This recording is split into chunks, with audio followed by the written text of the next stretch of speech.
This episode of the Restoration Today podcast is brought to you by Goldmore. Is your business struggling to retain employees?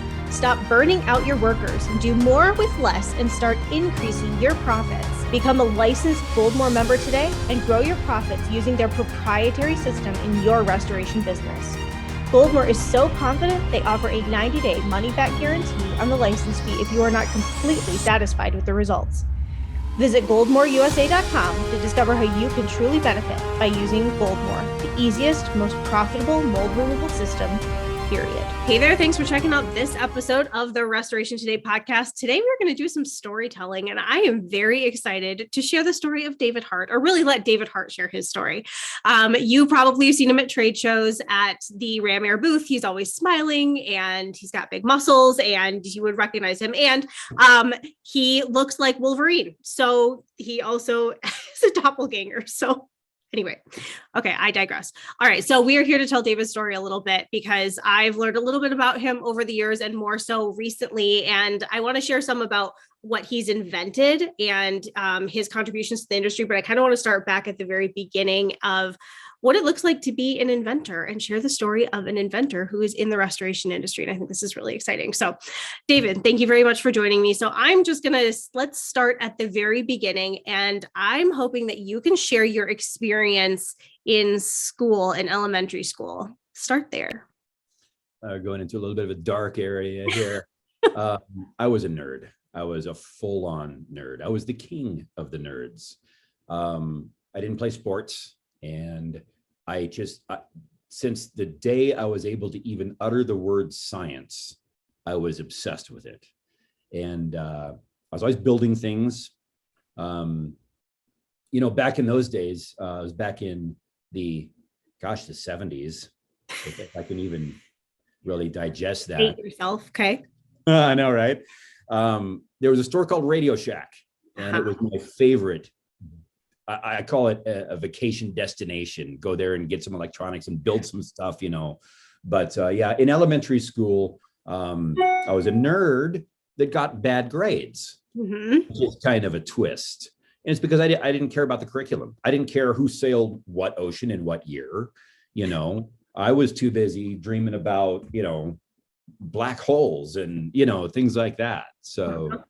Yeah. All right. So we're not talking about, you're not at home building Lego. You're at home disassembling things in your house, right? Like, tell me some things that you disassembled, and how did your mother feel about you disassembling things in her house? It would be a lot shorter interview if you asked me what I didn't disassemble. If it had an electrical cord going to it, I was taking it apart. I was obsessed with electricity. In fact, as a small child, I remember sitting there looking at the lamp and thinking there's got to be a way to draw electricity to that without that cord. And it was many years later that I discovered this guy named Nikola Tesla, right? Who had dreamed that. And gosh, if he was still with us, it'd be amazing. But I'm digressing. I took some things apart. I would take radios apart. I was really obsessed with radios. The fact that you would have a station at one location and a device far away from it would pick up a signal from that was just mind-blowing to me.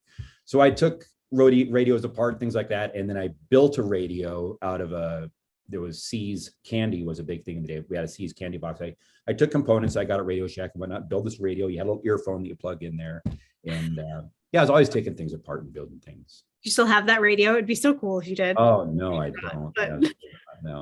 Yeah, I wouldn't think so. My parents were not big fans of my disassembling, so a lot of that stuff found itself into the trash pretty quickly. I can understand that with a child over here who likes to build things as well. It's like, oh, you gotta be kidding me. But anyway, all right. Put it back together again. That's the ticket, right? Yes.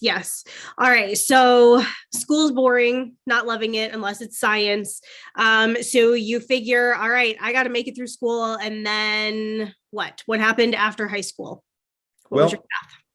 Throughout school, because of my poor grades, I was brainwashed into believing that I'd be a nobody. And I don't mean to say nobody, because ditch diggers are somebody, and they're somebody very important. But that's what they actually used that analogy. You're going to be a ditch digger. Just be a good one, they said. And so, I bought into that. And I just went from dead end job to dead end job after that. Washed dishes for a while at a Denny's restaurant, worked at some car washes, gas stations, things like that. And those are good jobs. I'm not putting those down, but that was kind of where I was going. Yep.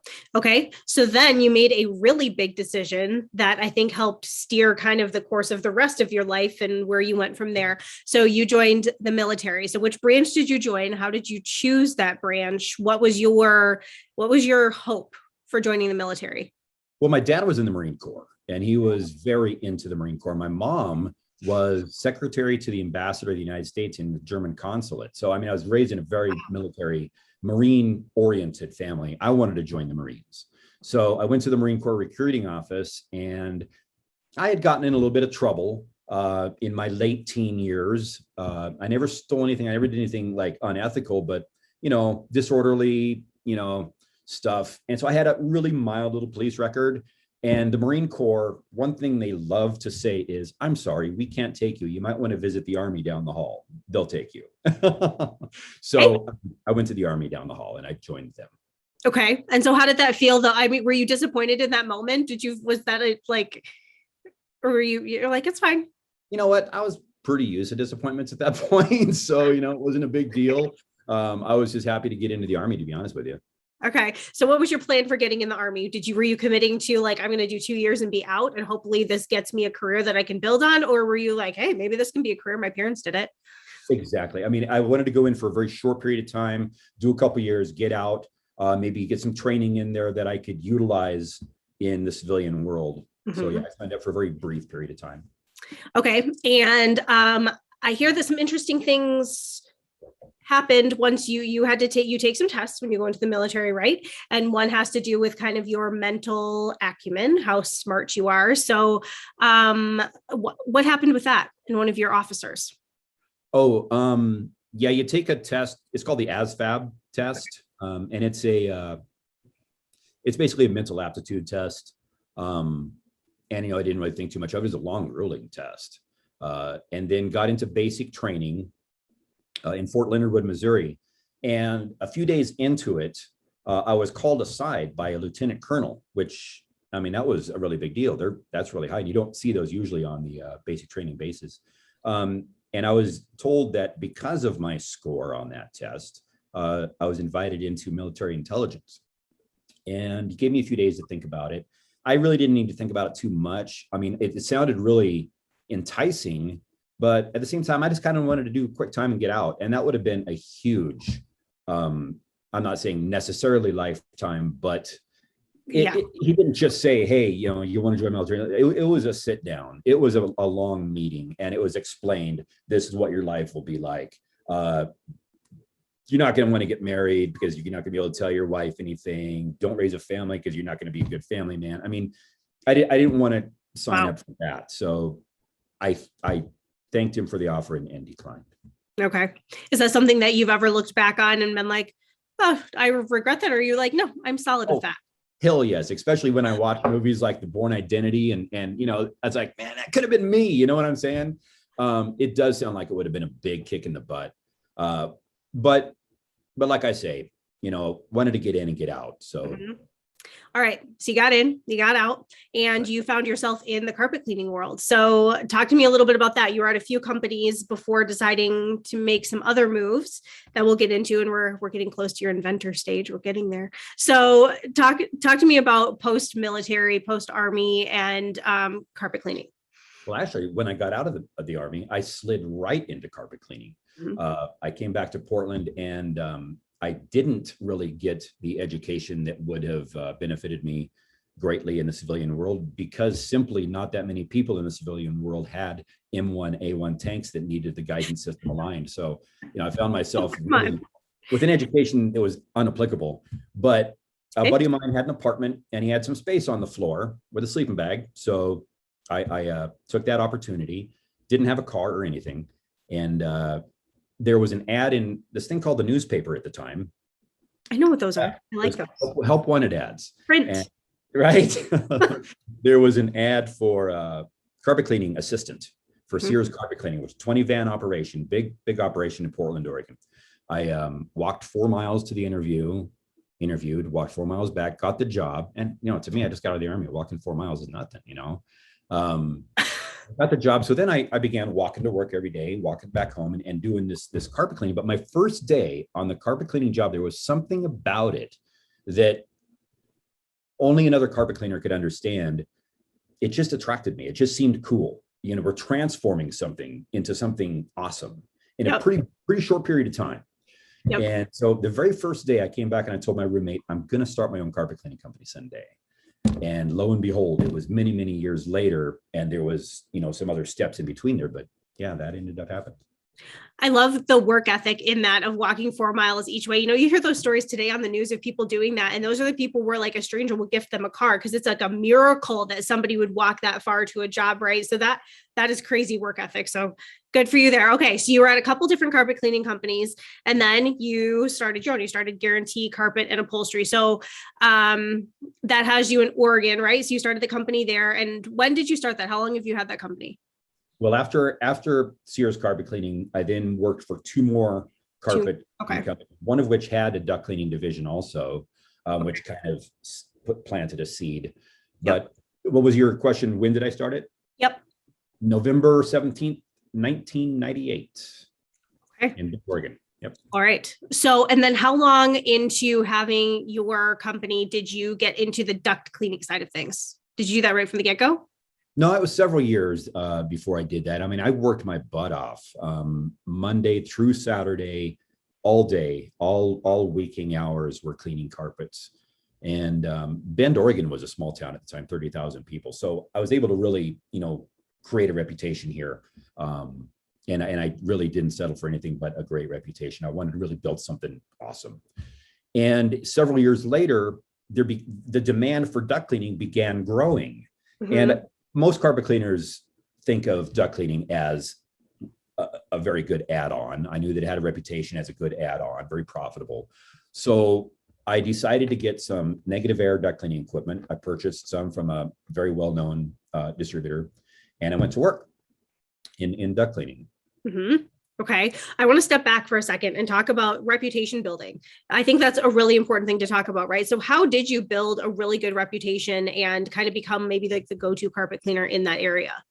Well, bearing in mind, the internet was still in its infancy at this time. Yep. So my advertising was in the form of newspaper inserts, 8.5 by 11. I would print off 50,000 of those at a time and plaster them in the newspaper out here in Bend. So that was the advertising and pretty much the only advertising at the time, but it kept me busy doing multiple carpet cleaning jobs a day. The reputation was simply because, or by way of this being a fairly small town, mm-hmm. and people talk here, you know. Yep. We're now well over 100,000 people. Lost a lot of a small town feel, but to answer your question, the reputation was built by way of just doing a great job so that people would talk to their friends. Okay.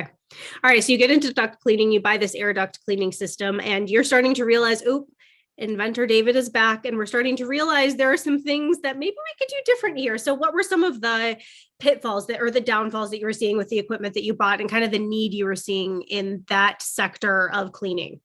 Right. Well, the equipment that I bought, I didn't like a few aspects of it with the negative air method. I didn't like, first of all, that you have to cut into the customer's duct system in order to access it. Mm-hmm. You cut in, and then there's other aspects. For example, a lot of duct systems, or most every forced air system, has what is called a trunk line. And off of that trunk line are what we call supply lines, like a main river with its tributaries. And where those supplies meet the trunk, there's oftentimes a damper, which is a valve that moderates the airflow. And if most of the bigger chunks of debris, the chunks of sheetrock, the chunks of wood, the half-eaten sandwiches from the construction workers, the garbage, the dead rodent maybe that's down in there, are in the supply line mostly. There's some in the trunk line, but they're mostly in the supply lines. And by way of pulling the air from the trunk line, like you do with that method of cleaning, that stuff that's in the supply has to travel down into the trunk and get past that damper. Now, the damper will catch a lot of that stuff. And I notice a lot of things like chunks of wood, chunks of sheetrock, a dead rat, whatever the case may be, is getting stuck on that damper and not only not being removed from the duct, but also clogging the duct further by getting stuck there. So that was one problem. I also didn't like the fact that you cut these big holes and then you have to go repair those holes after you're done. It's another time killer. You got to get sometimes under the house, quite often under the house, which is a dirty, nasty, spider-filled place to be. It took an extraordinary amount of time to complete a job, hours to complete a job. And one of the things I disliked the most was, as a carpet cleaner, I was addicted to, and every carpet cleaner can get on board with this, the magic that you're performing in front of that homeowner as you swipe that carpet, turning it from a mess to beautiful, and watching that customer's reaction of, oh my God, look what you're doing to my carpet. That's addicting, and that was completely non-existent in the duct cleaning industry. You make the noise, you go through the motions, at the end you tell the customer their ducts are clean, hopefully they believe you, and that's that. So I wanted a visual aspect as well as the other attributes. I didn't like a lot of it. Okay, so you didn't like it. So you started inventing. So that is when RamAir is born. You came up with this own system yourself. So talk about some of the features of your duct cleaning system and how that kind of overcame, like what it was like. You started using it on some of your own customers first, right? Like you invented it thinking it was going to be, this is for my customer, for my company. Like I'm probably not going to do anything else with it, but at least it's me and solving some problems, right? So what was the initial reaction you were getting out in the field? Well, I mean, manufacturing and whatnot was the furthest thing from my mind. I never even conceived that. All I did was just design a prototype, and I honestly didn't even consider it a prototype at the time. I considered it a device, a method for cleaning the ducts. And while I was cleaning some carpets in some customers' houses, I would say, hey, do you mind if I clean your air ducts? I wouldn't even charge them. And got a pretty good response to that. And I began doing it to see how this worked, and it was working like a charm. And the customer is, because the system that I devised has a clear LED illuminated box that sits on top of the duct as you're cleaning it, so they can see all that debris storming out of their ducts, and they're like blown away. I got that wow factor that I was after from the customer, and it just worked. It actually exceeded not only my expectations, but it exceeded my hopes. And so I was very, very pleased with it. But yeah, I designed it just to use in my own company. Okay. And so you had some relationships in the industry at this point, and you were introduced by somebody, also fellow military Green Beret. Is that what you said? So tell me a little bit about your relationship there and how you ended up talking to Bridgepoint. Gotcha. Well, I feel as though I should bow when I say the word John Carter, the name John Carter. Amazing man. He owned a distributorship in Portland, Oregon called Cleaning and Restoration Supply, which has since been bought by Aramco. And he had been a friend of mine for many years. He helped me get started in the carpet cleaning industry. And this duct cleaning system that I had created, I didn't have a name for it or anything yet. It's just my duct cleaning system. I took it to John in Portland one day and I said, hey, John, take a look at this. This really works great. And he looked at it, and he's a real sharp business guy, been in this I think he had been in the business for 30 years at that point. He looked at it and he looked at me and said, 30 years in the industry, this is the best duct cleaning method I've ever seen. He said, you got to do something with this. And he was pretty tight with Bridgepoint, which is now Aramco. Aramco, yep. Bridgepoint was a huge name in the industry. They had locations, all brick and mortar locations all over the country and in 5 foreign countries. And so next thing you know, I'm on a plane out to Salt Lake City meeting with Gordon Hanks, which is one of the 3 brothers that started and owned Bridgepoint. Showed in the system, we demonstrated it at a house out there, and they loved it. And they wanted a good duct cleaning system to carry in their distribution. So they brought it on. And I mean, instantly, this went from just in little town Bend, Oregon, me using my thing, to we had systems in every major city of the United States and 5 foreign countries. And so I became a manufacturer. So what was the process of becoming a manufacturer? I kind of want to pause at this step for a second. I know that there are other people who have created devices in the industry and other roles like air movers or heaters or whatever, but what does that process look like when you're going to manufacture a product? I mean, there's a lot of steps in that, right? Yeah, especially when you've never done it before and you have no idea what you're doing in that department. It was a big learning process, and I probably made more bad business choices than good ones at the time. But it was, like I say, a really good learning process. There was a patenting process that went into play. There was finding distributors vendors for me to purchase stuff. And then there was the evolution of the product. Because I look back now at what the RamAir duct cleaning system was at the time and what it is today, and it's a completely different animal. We've evolved it so many times since then, added so much to it. But it was quite a process. But the idea of it is more daunting than the reality. You know, one of these days I hope to go jump out of an airplane. Skydiving is big on my list. And I'm told time and time again, the idea of it is scary. The act of it really isn't. Because once you start on the process, it was great. It was a lot of fun, actually. Okay. All right. And that wasn't that. Now you've had more rodeos since then. Okay. So RamAir is born. You have the duct cleaning system, and then you're going about cleaning and you're realizing, hey, when you disinfect ducts, this isn't going so well. So again, you've kind of found that some of the processes in the industry maybe were not the best. What were some of the things that you were seeing with the disinfection process that left some other things to be desired? Great point. Because, you know, the duct cleaning industry itself had stagnated for decades. And that was what RamAir helped rectify a lot in the method of cleaning. Now, looking at the application of a disinfectant into a duct system was even more antiquated.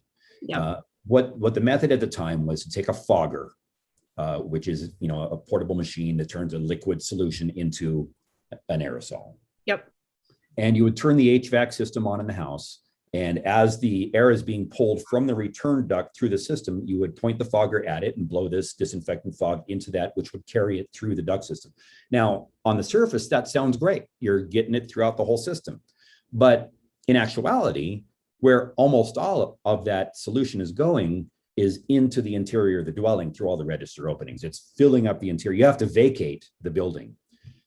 It's getting all over the walls, the ceiling, the floor, the bedding, everything in the house is getting hit with disinfectant. And we actually did some testing, and sometimes no disinfectant was actually sticking to the duct walls. So it was a huge failure, in addition to having to vacate the home as well. So. All right. So from there, you've decided, all right, we don't want disinfectant hitting all of the surfaces everywhere. There's got to be a better way. So the RamAir SaniJet was born. So what did the invention process of that look like, and kind of your initial thoughts and plans, and then the testing phase? Well, in this particular instance, it differed from the development of the RamAir duct cleaning system in that I had already been through the process of designing something, prototyping it, manufacturing it, getting the parts. So I was experienced at this point on how to do that. So I had better ways of getting things and doing things. I made a list of what's wrong with the current way of doing it. And it was a list consisting of two things, basically. One is the stuff isn't sticking to the duct walls and it's getting all over everything in the house. Okay. Yep. I guess a third would be that you have to vacate the house, which is kind of a big deal. In the wintertime, you got to, you know, kick elderly people out of their house. That's not cool. So I thought, how can we apply this solution directly to the duct walls and have none of it go into living space? Whenever I design something, I like to work with the end and then move the steps backward. Okay. What step right before that would make this happen? What steps right before that would make this happen? Because when you move forward into designing something, it can go all over the place. When you know what your goal is, you can move in a more direct line to the present. So we basically designed a system that uses a canister filled with your solution that is fed by compressed air, which you have on the site anyway, because you're using that for the duct cleaning. And it disperses this fogged solution out of a special ball on the end of a long hose that you run down inside the duct. So by turning the air handler off rather than on, like with the fogging method, you run the hose all the way down, you depress the lever, which begins fogging the solution out of that ball as you slowly retract that hose out of the duct. So 100% of it goes on the duct walls, 0% goes where you don't want it to. So it really solved all of the problems that had existed in sanitization. None of it goes where you don't want it to. All of it goes where you do want it to, and you don't have to vacate the dwelling. Does that work with any disinfectant, or is there a specific disinfectant that you need to use? What is that like? That's a great question, because you want a solution that's not going to foam up and thereby foam up on that ball. And this was a trial and error thing for us. Plus, you want it to be EPA approved for HVAC. Okay, that makes sense. So I want to ask a little bit before we go, because we're going to get kind of out of HVAC here for a second in a minute, but why is HVAC such a good niche for restoration companies and cleaning companies to get into? I mean, I think a lot of them kind of overlook it, but especially because we just went through the COVID era as well. And that was big on disinfection and cleaning and stuff like that. And people now realize that we're cleaning for health, and there are things hanging out in our ductwork that probably shouldn't be there. And that can get contaminants all through a structure. So why could duct cleaning be a good thing for restoration and cleaning companies to be thinking about for their services? Excellent question. And I'm going to cite the king of restoration, Jeff Jones. I got to do this. Yeah. Ready? Restoration is, it deals with structure, contents, and indoor air quality, not necessarily in that order. And if you've ever heard him speak, you know that I was just mimicking him and his Southern accent. And indoor air quality is a big part of restoration. Yep. So thereby HVAC, which by the way, ducts are consisting of surfaces. They just happen to be tubular surfaces. And we would never dream of not dusting countertops or the top of our TV or a shelf or our counter for days. Well, I might go days, but weeks, definitely not months, and certainly not years, and just let that pile and crud build up on it. Well, why let it build up on a surface through which all the air you breathe travels? You're going to want to clean that. And right after cleaning it is the perfect time to apply a sanitizer, disinfectant. Yep. Oh, and especially in the restoration world, whether it be disaster restoration or forensic restoration, we also do meth decontamination. In fact, I think I wrote an article for you on meth decontamination, tweak your business for success. Title. So yeah, applying a disinfectant sanitizer is very important part of HVAC. Do you find that a lot of restoration companies, I mean, I know that you consult on jobs sometimes and you help with restoration projects. Do you find sometimes that ducts are overlooked more than they should be? They are overlooked sometimes. And if they're overlooked once, they're overlooked more than they should be, because they are an essential part. Once again, as Jeff Jones says, structure, contents, indoor air quality. They're all, and he points out not necessarily in that order. So very important. It's part of the structure and it needs to be cleaned. It's the lungs of the building. The lungs of the building. All right. So moving forward with the story. All right. So you started your company in 1998. Now we've moved into the 2000s and YouTube has been born, and YouTube's a thing. And you're like, oh, inventor David over here, I'm going to invent some other things. So you came upon a homemade ozone generator, DIY video, whatever. And you decided this looks interesting. Seems crazy to me, but okay. So what about the ozone generator was interesting to you, and what did it look like when you built your first one? Well, you mentioned YouTube, and that actually it's the reason that the Ozogen, which is what we call RamAir, called Ozone Generator, it's the reason it was born. Is I'm sure most of us can relate with going on and watching a YouTube video, and you got the little thumbnails on the right side of the screen. Oh, hey, that looks cool. You click on that, and then, oh, that looks cool. And you watch one thing, and you're watching something completely different. Okay, and I get caught in YouTube land a lot. And one day I'm watching, I don't know what it was, but there's this little thing over here, build your own homemade ozone generator. Well, you remember me as a kid, right? Well, I'm still that kid, okay? Even more so. So I got to do this. So I watched the little tutorial, and you take a glass tube, fill it up with aluminum foil, wrap it with some copper wire. And you know those plasma balls, you've seen them at like novelty shops. It's like a glass ball. It's got the electrical fingers inside. It's got a little transformer in it, about that big.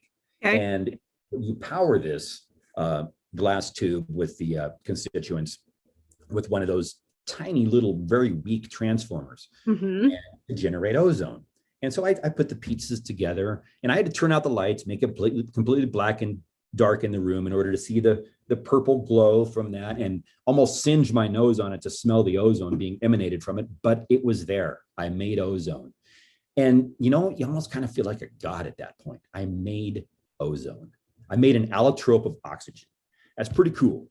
So that was my first time. And I had used ozone in the industry, but I didn't know much about it. I know that you shouldn't breathe it. And I know it does some cool stuff, gets rid of odors. But, that was my You shouldn't breathe it, but you're almost singeing off your nose trying to smell it. Right. Shouldn't doesn't mean won't. So, Perfect. All right. So you have this idea under your belt, and you didn't end up building just kind of any ozone generator that's you've said numbers to me and I don't fully understand how all the numbers for ozone work. So I'm going to let you just explain the process of inventing the Ozogen and how strong it ended up being when you maybe didn't expect it to at the beginning. Right. Well, like most guys, I think I have a Tim the Toolman Taylor mentality. More is better, more powerful. So I wanted to make more ozone. So I tried wrapping that coil a little tighter, using thicker coil, using different changing things. Okay. And it worked, made a little more ozone, didn't quite have to singe the nose to smell it. And then, so now I'm starting to study ozone, figuring out what's going on here. What is this apparatus doing that's creating ozone? Yep. And I really became obsessed with that. So I discovered what ozone was, what makes it, how is it getting rid of those odors? And then I discovered that it also has some really powerful disinfectant qualities as well. And so I just became obsessed with this.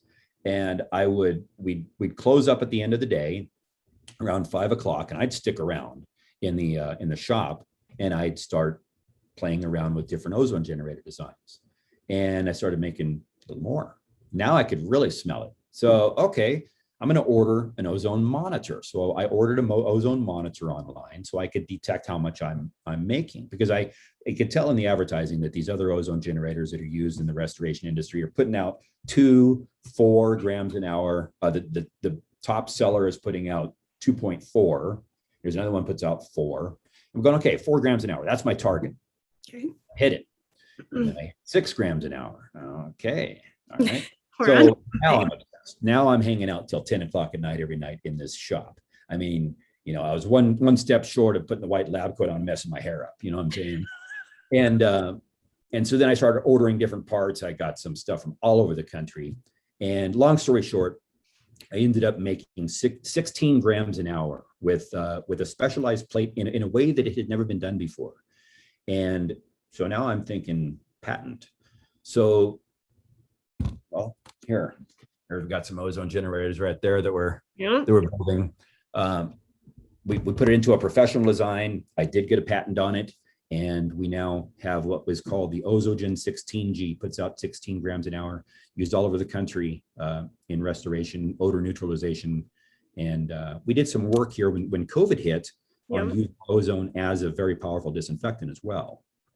So how do you use ozone as a disinfectant? What does the workflow process look like? What are some facilities that we're using it? Well, you use it in restoration. You can use it in any industry in order to disinfect, because first of all, being a gas, what it does is it oxidizes microbes and bacteria, fungi, mold, virus. Okay. It'll destroy these things and pretty quickly and at pretty entry level concentrations as well. So by simply running an ozone generator in a room, if you're able to achieve that level of ozone, it's going to get into all the crooks and crannies. Every place that a gas can get, the ozone's going to get, as opposed to, and I'm definitely not knocking the spray and wipe thing, because that's backbone. Okay. Yeah. You can't replace that. Yeah. And I'm not attempting to replace that with ozone, but there's something cool about being able to press a button on a machine, step out, walk away, go do something else. And while you're absent, that room is reaching a level of disinfection. So, all right. So let's talk about proper protocols with using ozone. I think some people hear ozone and they're like, oh my gosh, that's scary. I don't know that I want to use that, whatever. There's some misconceptions there a little bit. I mean, I know there's some safety things to be aware of, but like, what are the proper safety precautions for using ozone in a restoration project? Let's say you're dealing with a fire and there's odor in the house. You're going to use it to deal with odor in the house. What is the proper protocol for using ozone? And I was that guy too. When you don't understand something, you're afraid of it. Yep. And when I used ozone in the restoration industry prior to my getting involved in it at this level, and I remember setting an ozone generator in a customer's house one time, and I'd left my keys in there, and the ozone generator was running, and I thought, do I risk my health and potentially my life to go get my keys? I mean, Yeah. And so I took a deep breath, held my breath, I ran in, grabbed my keys, and ran back out. Well, now I realize that was silly. Ozone isn't even really considered a toxin, but it is an irritant. And granted, you shouldn't go breathing quantities of it, especially not for an extended period of time. Dangerous? Yeah, it can be.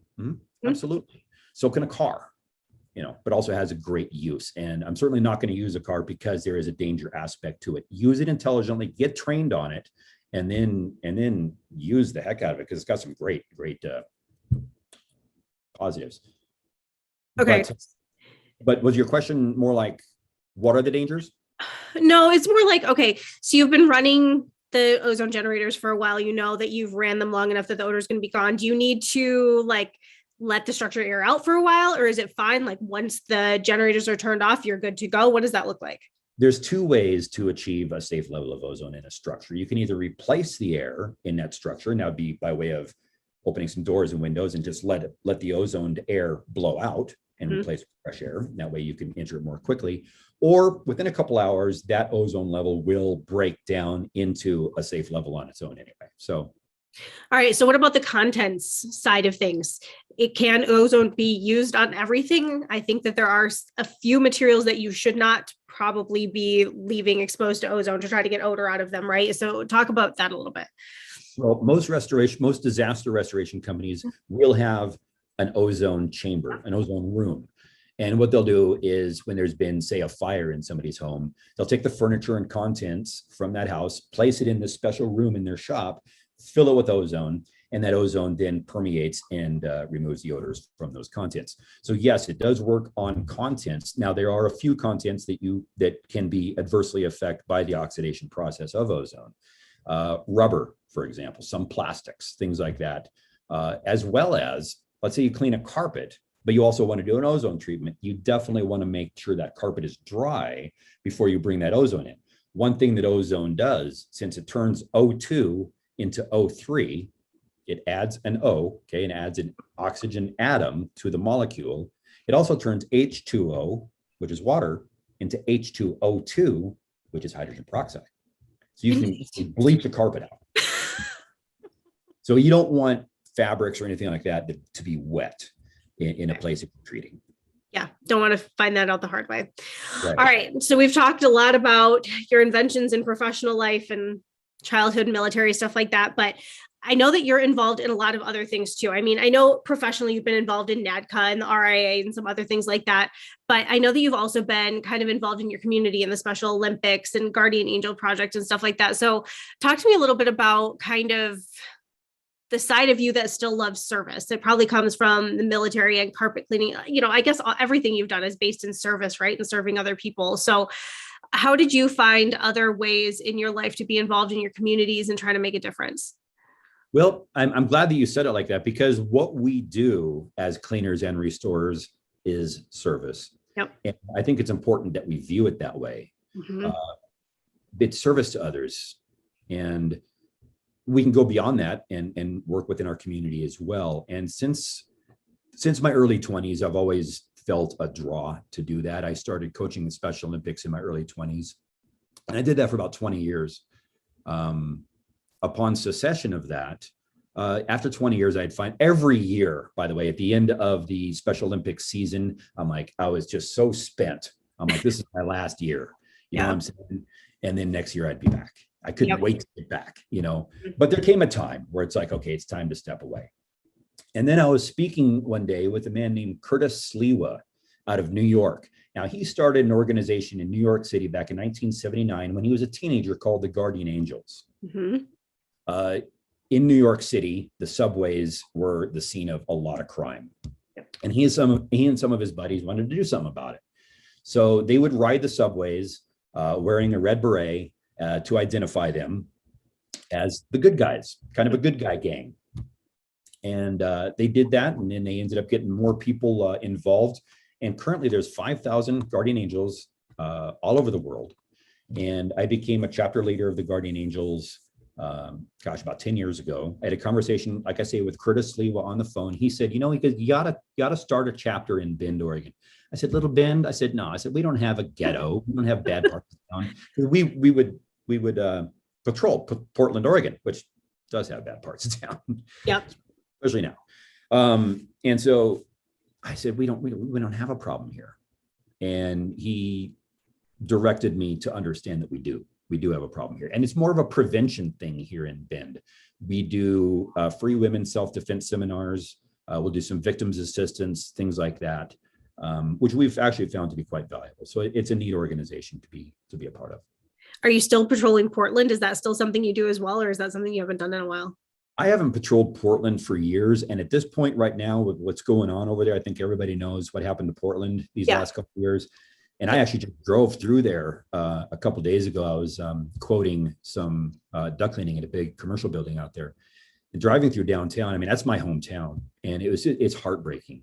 Mm-hmm. And I don't even know if the Guardianos are patrolling over there because they've got the police's hands so tied over there right now as it is. Yeah. I don't know if the Guardianos really have a place there right now. Yeah. So I haven't patrolled for a few years. So are there any moments in your life that you can look back at and say, man, that was like a really defining life moment that helped me kind of get to where I am today? Well, yeah, I mean, lots of them, like I say, being invited into military intelligence was an honor. Yeah. And it kind of helped counter some of the brainwashing that I've been told, David, you're not going to amount to anything if you don't get your grades up. Because here was an opportunity to become something incredible without those grades, and it kind of opened the door, it opened my eyes a little bit. And then starting my first company back in 1998, carpet cleaning, that became a success. And it's like, yeah, okay, and not just a financial success, but doing the right thing, running an ethical business, taking care of people, so that when you walk through town, your customers see you and they go up, man, my carpet looks great. Thanks for the job you did, and just making a difference, helping people with things, and then getting into restoration and really helping people with some difficult times in their life, whether it be a fire or whatever the case may be. There's been a lot of defining moments in my life, and they keep coming. So I think you need to just identify them when they do come our way. Yeah. I think that is a big part of being successful, no matter how you define that word success, is observing and identifying them when they come your way. I think a lot of negative people, they'll say that they don't get those moments in their life. And I feel they just didn't identify them. And life is what you make of it, right? Everything is about perspective. So you have to put the right perspective on when things happen. And, that sounds kind of cliche, but it's really not. I mean, it's a cliche for a reason. Yes, it's true. Yep. It is true. Okay. Before we wrap it up, anything else you want to add? And I'm a little curious if you found what interesting things you found in ductwork over the years. Oh boy, if it'll fit in a tube, I've pulled it out.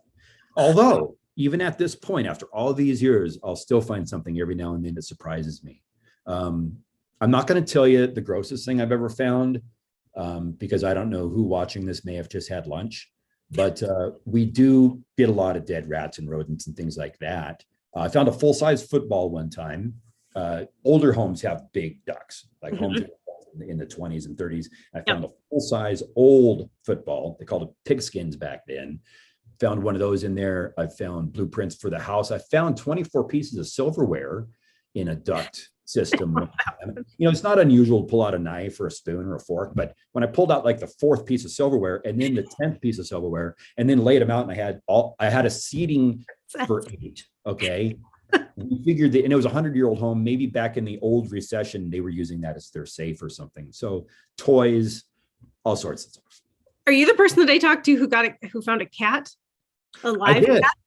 I did find a cat, a live cat. I found a lot of dead cats. What happens is sometimes a mother cat will go down there and have babies, and then the babies can't get out, and that's kind of sad. But I pulled a live cat out one time, and it was full grown cat, and it reminded me of a Garfield cartoon, because Garfield's expressions, that's what this thing looked like, because we have that clear box that sits on the register, and as we're sucking, this thing gets sucked up into the box, and its face was like, the look of amazement on that cat's face was just something. It looked like Garfield.